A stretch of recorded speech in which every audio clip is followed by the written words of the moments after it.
በስመ አብ ወወልድ ወመንፈስ ቅዱስ አሐዱ አምላክ አሜን። የተወደዳችሁ የክርስቶስ ቤተሰቦች እንደምን ዋላችሁ? አሜን። የድንግል ማርያም ልጅ ይክበር ይመስገን።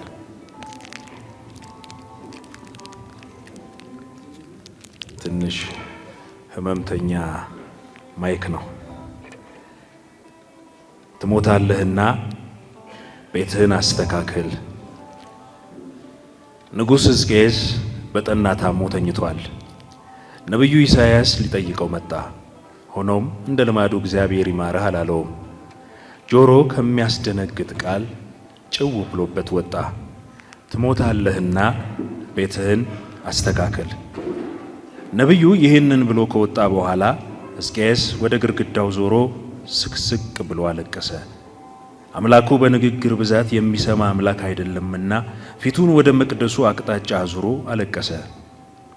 ከጥቂት ደቂቃዎች በኋላ ነቢዩ ኢሳይያስ ሌላ መልእክት ይዞ ተመለሰ። እግዚአብሔር እንዲህ ይላል፣ ጸሎትህን ሰምቻለሁ፣ እንባህንም አይቻለሁ። በዕድሜህ ላይ 15 ዓመት ጨምሬያለሁ።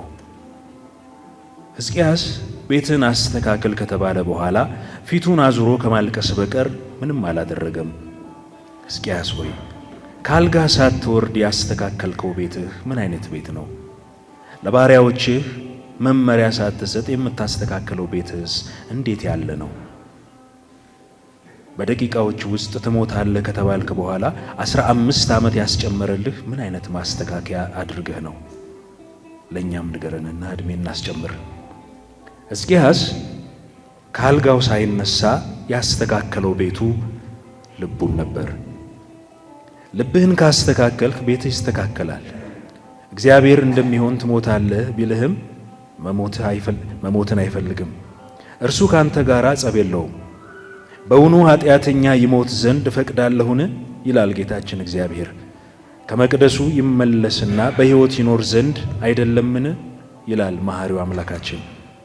እርሱ ትሞታለህ የሚልህ መኖርህን ፈልጎ ነው። እንዲህ ብያለሁ ብሎ አይጨክንብህም። በንስሐ ተመለስ እንጂ ምሬአለሁ ለማለት ይቸኩላል። አሁን ትሞታለህ ብዬ አሁን ትድናለህ ብልህ ይንቀኛል ሳይል ተመልሶ ይምርሃል። ኃጢአትንም ወደ ጥልቁ ይጥለዋል። በጎ እንድትሰራም ዕድሜ ይጨምርልሃል። አንተ ብቻ ተመለስና አሁኑኑ ንስሐ ግባ። ከበደል አልጋ ጋር ያጣበቀህን ፈተናም ድል መንሻው ጊዜ አሁን ነው። ሕዝቅያስ በደቂቃ እንባ እምነት አግኝቶ ዕድሜ ካስጨመረ በአብይ ጾም ሙሉ የሚያስለቅስ ምን ያህል ዕድሜ ያገኝ ይሆን? ወዳጄ አንተም ተነስና በዚህ ወር ቤትህን አስተካክል። እንደ ሕዝቅያስ ፈጣሪ ይጠብቅሃል። የተቀደሰውንም ይቅር በል፣ የበደልከውንም ካስ። የሚበቀልህን የማይተኛ ጠላትን ዲያብሎስን ተበቀለው። የአብይ ጾም የወንጌል ምንባብ ስለ ዲያብሎስ ፈተና 3 ወንጌላትን የተናገሩትን ስናስተውል 3 አይነት ጥቅሶች እናገኛለን። 40 ቀን ከዲያብሎስ ተፈተነ ሉቃስ 4:2። በምድረ በዳም ከሰይጣን የተፈተነ 40 ቀን ሰነበተ ማርቆስ 1:13 የሚሉትን ቃላት ጌታችን በ40ኛውም ቀን በፈተኑት ያሳያሉ። 40 ቀንና 40 ሌሊትም ከጦመ በኋላ ተራበ። ፈታኝም ቀርቦ እንዲህ አለው የሚለው ደግሞ ከጾሙ በኋላም የቀረቡትን 3 ፈተናዎች የሚያሳይ ነው። 3ኛው ጥቅስ ደግሞ ከተፈተነ በኋላ ያለው ሲሆን ዲያብሎስም ፈተናውን ሁሉ ከጨረሰ በኋላ እስከ ጊዜው ከእርሱ ተለየ። ሉቃስ 4:13 ላይ እንዲህ ይላል፣ ዲያብሎስ ፈተናውን ቢጨርስም የሚተወው ለጊዜው እንጂ መፈተኑን አያቆምም። የዲያብሎስ ፈተና ስልቱ ይቀያየራል እንጂ ይቀጥላል። አብይ ጾም ዲያብሎስ ድል የተደረገበት የጦር አውድማ ነው። በዚህ ወራት ድል ያላደረግነው ፈተና በሌላ ጊዜ አናደርገውም። ሰነፍ ገበሬ በሰኔ ይሞታል እንደሚባለው በአብይ ጾም የተኛ ክርስቲያን መቼም አይነቃም። ከነስሙ ሁዳዴ ሰፊ እርሻዬ የምንለው ይሄ ጾም ለነፍሳችን ብዙ ዘር የምንዘራበት አጋንንትን መድረሻ የሚያጡበት ጾም ነው። በአብይ ጾም ያልተገራ አንደበት መቼም አይገራም። በአብይ ጾም ያልተፈወሰ ቂም መቼም አይፈወስም። ጌታችን በወንጌል እንዲህ ወደ እሳት አንዴ ወደ እሳት አንዴ ወደ ውሃ የሚጥል ጋኔን ያለባትን ልጅ ሲፈውስ ይህ አይነቱ ጋኔን ያለ ጾምና ጸሎት አይወጣም ብሎ ነበረ።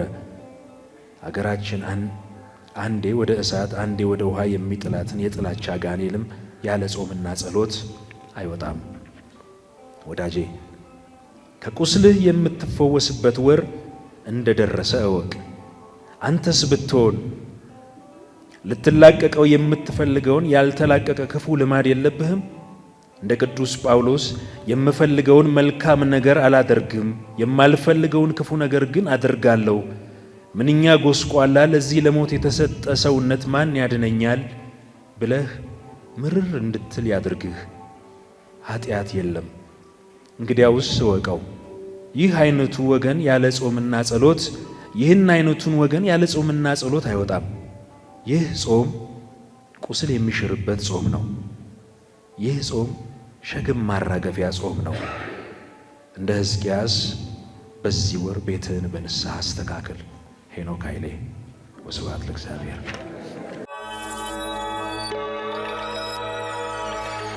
ሄላትዮ